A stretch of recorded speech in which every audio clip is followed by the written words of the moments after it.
Welcome back to Adulthood Rewired Story Time. And today's story is called A Letter to My Children, dedicated to my children and all of your children because they're growing up in some crazy times.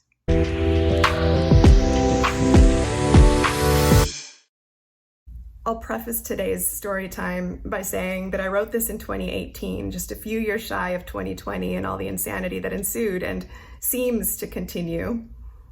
So perhaps this story is more poignant today than on the day I wrote it. A letter to my children. It's impossible to turn on the TV or look at your phone and see a world you feel good about leaving behind for your children. Society seems to be going through a de-evolution, and it breaks my heart that this is the world my kids get to see as normal when it is far from it. It makes me want to grab them and go off grid, leave everything behind except for our sanity. But that's not possible, and I would miss Trader Joe's too much anyways. I do know there's one thing I can and must do, and it's to teach and allow my kids to understand that everything can't and won't always be picture perfect.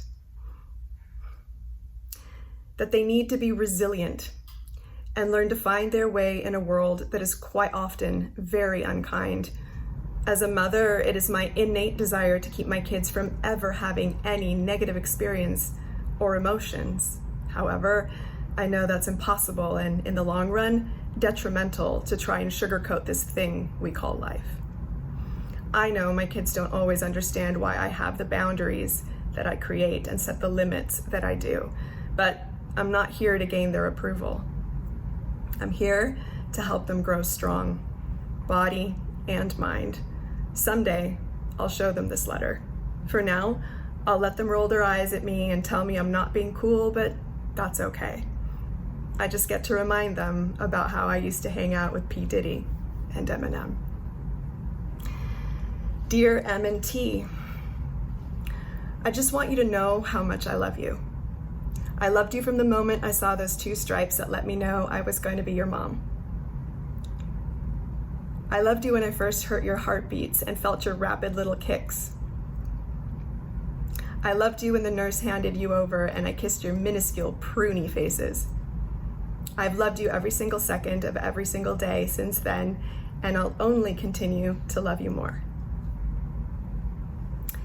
That crazy kind of mama love makes me want to protect you from everything, but I can't and I won't.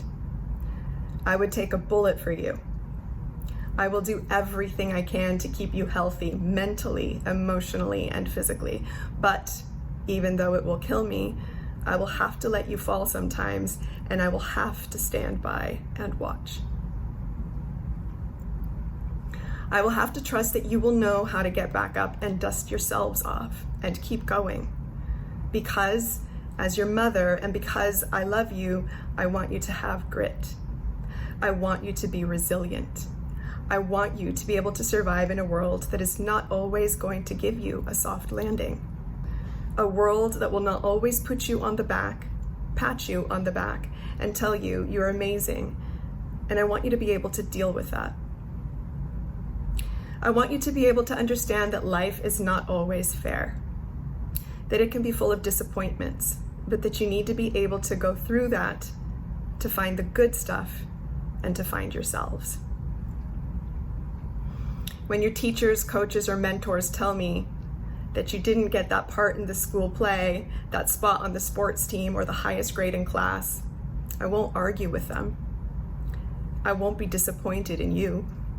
I will give you a hug and let you know I love you no matter what, but that it's important to understand that you're not always going to get what you want. You can be great at a few things or great at a lot of them, but I need you to understand that you're not going to be great at everything, and that is okay. Thinking you have to be great at everything just sets you up for disappointment and won't allow you to focus on those things you really can excel in, or find your passion and give that your all. Sometimes you'll just be kinda good at things. Sometimes you'll suck at them. Nobody's great at everything. We all suck at something. Sometimes I suck at being a mom, but you know what? That's okay. That's what makes us human.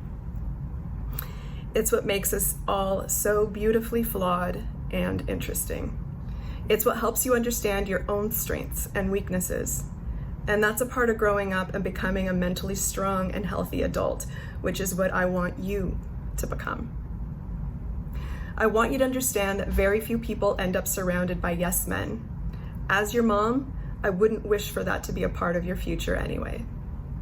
So many of those people, despite the fact that they're always being applauded and told they're great and can seemingly have whatever they want in life, are often the most miserable and lonely people of all. I want you to be happy and rich in life. But in order to gain that, you have to understand the ups and downs of it all. You don't get to really see and appreciate the beautiful until you've seen and been through the ugly. I will praise you to the moon when you deserve it, but I won't give you awards for just showing up. If you do things that you know are wrong, I will always sit you down, look you in the eyes, and tell you what needs to change. You will have consequences you won't like and rules you have to follow. You won't like me all the time, and sometimes I won't like you either, but I'm okay with that because I'm your mom, not your school friend. It's my job to be your teacher in the school of life. I'm not here to always make you happy, just as I can't expect you to always make me happy. But the love is always there. I want you to learn to see the positive in every situation, or at least learn something from it. Even the worst of experiences will teach you lessons that will inevitably someday take you towards something better. But if I protect you from everything, if I try to save you from all the bad things, will you ever learn to see the good? I'll continue to make decisions that keep you as safe as I humanly can. I will continue to feed you the uncool foods that I know are building your bodies in the best way possible. I will continue to enforce your bedtime and monitor what you see and do online. I will continue to kiss and hug you when I drop you off at school, no matter how mortified you are about it. I will step in and defend you if the situation truly calls for it. I will always be your strongest advocate, but I will let you stumble. I will let you fall. I will let you feel disappointed, and I will let you struggle. It will be hard for me, but you will grow stronger because of it. Someday, I won't be here anymore, and you will need to know how to navigate through an all too tough world without me. So we start learning how to take those steps now, little by little. But most of all, I just want you to know how much I love you. Mama. Thank you for joining me for today's story time, and hit like and subscribe for more. I'll see you next time.